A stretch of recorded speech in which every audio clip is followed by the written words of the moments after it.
ఇంకా రాష్ట్రంలో ఉన్నటువంటి కూటమి ప్రముఖులు వేదిక మీద ఆశీనులయ్యారు. రాష్ట్ర నలువైపుల నుంచి కూడా జనాన్ని సమీకరించారు. పెద్ద ఎత్తున ఒక బహిరంగ సభని, ఈవెంట్ని నిర్వహించారు. ఆ వేదిక మీద ప్రధానమంత్రి గారు వేదిక మీద ఉండగానే చంద్రబాబు నాయుడు గారు,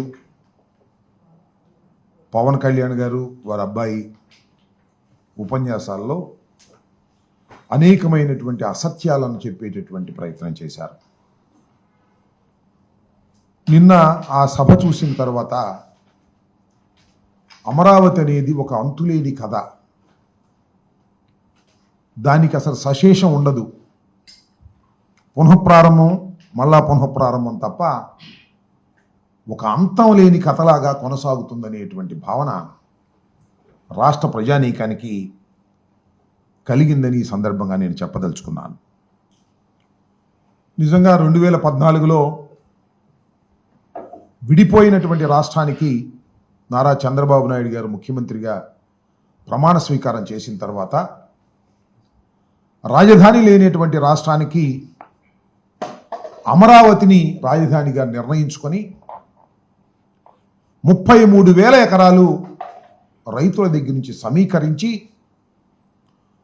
ఆ ప్రాంతంలో ఉన్నటువంటి ప్రభుత్వ భూమితో కలిపి సుమారుగా 53,000 ఎకరాలను తీసుకొని అమరావతి నిర్మాణం చేస్తామని ఆ రోజు ప్రకటించారు. 5 సంవత్సరాల్లో చంద్రబాబు నాయుడు గారు అమరావతిని నిర్మించడంలో శరవేగంగా ముందు కదిలామని చెప్పారు. అద్భుతమైన నగరాన్ని సృష్టిస్తున్నామని చెప్పారు. కానీ 5 సంవత్సరాల తరువాత అద్భుతమైన నగరం పత్రికల్లోనూ వీడియోలోనూ కనిపించింది, కానీ అక్కడ మాత్రం కనిపించలేదు. It's a failure. 5 సంవత్సరాల్లో అమరావతి నిర్మాణంలో చంద్రబాబు నాయుడు గారు అట్టర్ ఫెయిల్యూర్ అయ్యారనేది జగమెరిగిన సత్యం. చంద్రబాబు నాయుడు గారు ఏం చెప్పారంటే, ఈ 5 సంవత్సరాల్లో 48,000 కోట్ల రూపాయలు ఖర్చు పెడతానని చెప్పారు. 48,000 కోట్ల రూపాయలు ఖర్చు పెడతామని చెప్పారు. 41,170 కోట్లు టెండర్లు పిలిచారు. విన్నారు కదా, 48,000 కోట్లు ఖర్చు పెడతామన్నారు. 41,000 కోట్ల రూపాయలు పైచిలకు టెండర్లు పిలిచారు. ఖర్చు పెట్టింది ఎంత అంటే 5,587.28 కోట్ల రూపాయలు ఖర్చు పెట్టారు. చెప్పింది ఏంటి, చేసింది ఏంటి చూస్తే మనకు అర్థమవుతుంది. 5 సంవత్సరాల్లో అట్టర్ ఫెయిల్యూర్ అయ్యి అమరావతి అనేది ఒక భ్రమరావతిగా చిత్రీకరించి చిత్తుగా ఓడిపోయినటువంటి సందర్భాన్ని ఇక్కడ గుర్తు చేసుకోవాల్సినటువంటి అవసరం ఉన్నది. ఇక్కడ ఒక విషయాన్ని నేను చెప్పదలుచుకున్నాను.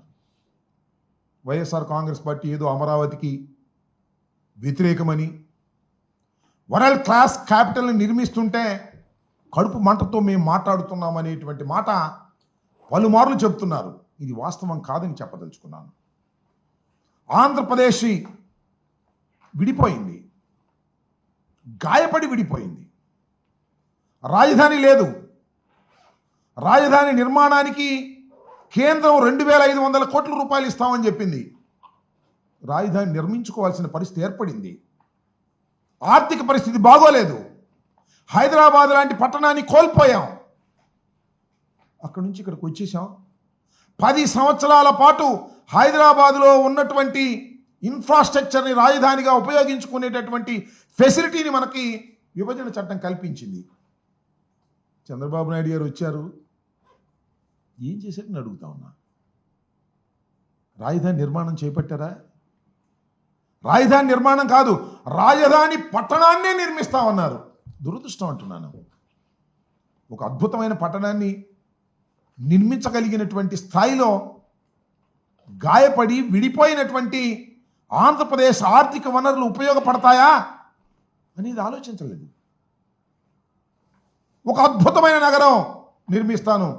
ఎంతండి అద్భుతమైన నగరాన్ని నిర్మించడానికి? 1,00,000 కోట్ల.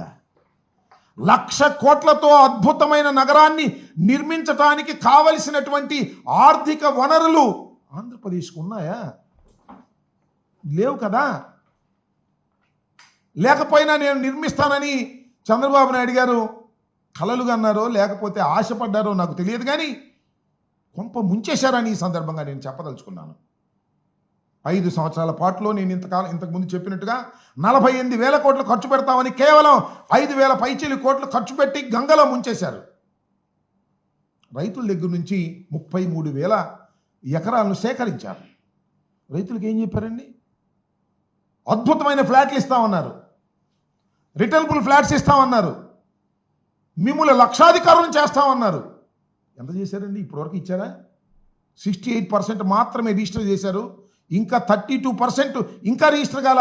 చంద్రబాబు నాయుడు గారు అధికారంలోకి వచ్చే సంవత్సరం అయినా కూడా రిజిస్టర్ కాల. ఎవరు మోసం చేస్తున్నారు రైతుల్ని, అమరావతిని? అమరావతిని ఎవరో విధ్వంసం చేశారంటున్నారే. అమరావతికి పేరు పెట్టింది చంద్రబాబే, అమరావతిని విధ్వంసం చేస్తుంది కూడా చంద్రబాబే. ఇది గమనించమని కోరుతూ ఉన్నా నేను. మేము ఇదేదో కడుపు మంటతోనో మరో రకంగానో చెప్పేటటువంటి పరిస్థితి కాదు. ఉన్న వాస్తవాలను చెప్పేటటువంటి పరిస్థితికి మేము ప్రయత్నం చేస్తున్నాం. ఎస్, జగన్మోహన్ రెడ్డి గారు అధికారంలోకి వచ్చారు, ఆర్థిక వనరులు లేవు. ఆ రోజున చెప్పాం, ఈ రోజున చంద్రబాబు అదే చెప్తున్నాడు. చంద్రబాబు గారు ఏమన్నారండి? సెల్ఫ్ సస్టైన్ టౌన్ అంటే ఇది తన డబ్బులు తానే సృష్టించుకుంటుంది, మనకేం పెట్టుబడి పెట్టాల్సిన అవసరం లేదని చెప్పలేదా? మేమేం చెప్పాం?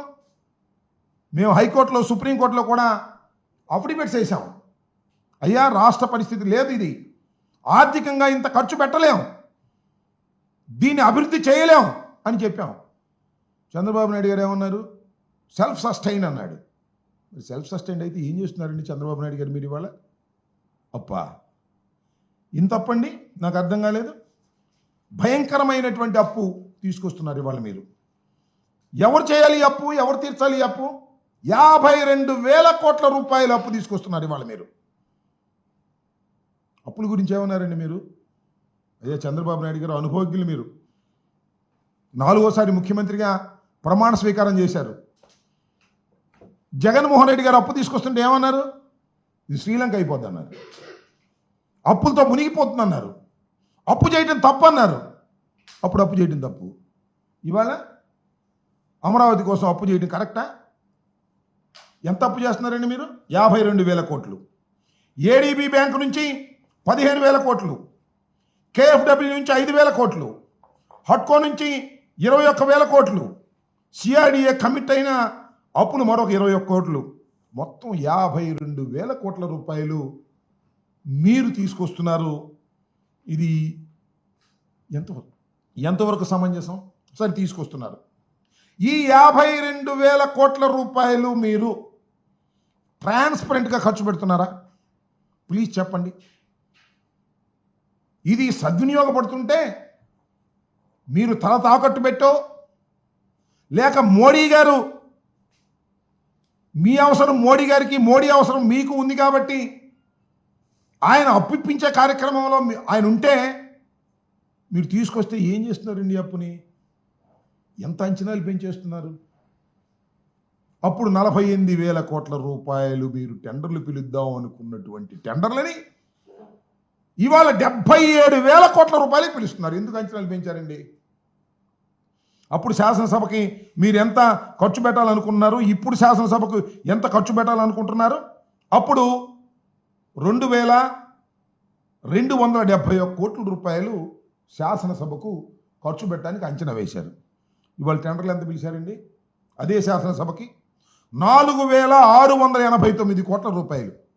అప్పటికి ఇప్పటికీ సిమెంటు, ఐరన్ ధరలు తగ్గినప్పటికీ కూడా ఎందుకు ఈ విషయాలను చెప్తున్నానంటే, మీరు అప్పు తీసుకొచ్చి అమరావతి నిర్మాణం కాదు దోపిడీకి మీరు పాల్పడుతున్నారు అనే విషయాన్ని ప్రజలకు అర్థం కావాలనేటువంటి అంశం మీద నేను చెప్పదలుచుకున్నాను. ఈ రకంగా అదే జాతీయ రహదారులు 20 కోట్ల రూపాయలండి కిలోమీటర్కి. ఇవాళ ఎంత అండి? అక్కడ 50 కోట్ల రూపాయల కిలోమీటర్కి దోచేద్దామని, కాంట్రాక్టుల ద్వారా దోచేద్దామని, అంత దోపిడీ చేయాలనేటువంటి దృక్పథం తప్ప అమరావతి లాంటి ఒక మహాపట్టణాన్ని నిర్మించాలనేటువంటి చిత్తశుద్ధి మీకు లేదు. కమిట్ అయిపోయారు, దాని నుంచి బయటికి రాలేకపోతున్నారు. దీనివల్ల రాష్ట్రం తీవ్రమైనటువంటి సంక్షోభంలో పడబోతుందనేది నా అభిప్రాయం. ఇవాళ ఏమీ లేదండి రాష్ట్రంలో. సంక్షేమ కార్యక్రమాలు లేవు, అభివృద్ధి కార్యక్రమాలు లేవు. అమరావతినే మొత్తం డెవలప్ చేసేస్తే ఆంధ్రప్రదేశ్ అంతా డెవలప్ అయిపోద్ది అనుకుంటే ఏమి లాభం చెప్పండి? పోనీ మీకు డబ్బులుంటే, రాబళ్ళుంటే, బ్రహ్మాండంగా ఆదాయాలుంటే వచ్చిన డబ్బుల్ని అమరావతి మీద ఖర్చు పెట్టి ఒక అద్భుతమైన నగరాన్ని మీరు సృష్టిస్తే సంతోషమే. నాకు తెలియగలుగుతానండి, వరల్డ్ క్లాస్ క్యాపిటలా? How it is possible? ఎంత రాష్ట్రం మంది? చిన్న రాష్ట్రం, అవునా కాదా? దీని కెపాసిటీ ఎంత? గాయపడినటువంటి రాష్ట్రం కదా, విడిపోయినటువంటి రాష్ట్రం కదా. ప్రత్యేక హోదా ఉంటే తప్ప ఈ రాష్ట్రం బాగుపడదని ప్రత్యేక రాష్ట్రం ఇస్తామని చెప్పి హామీ ఇచ్చి మన బుజ్జగించి మన బయటికి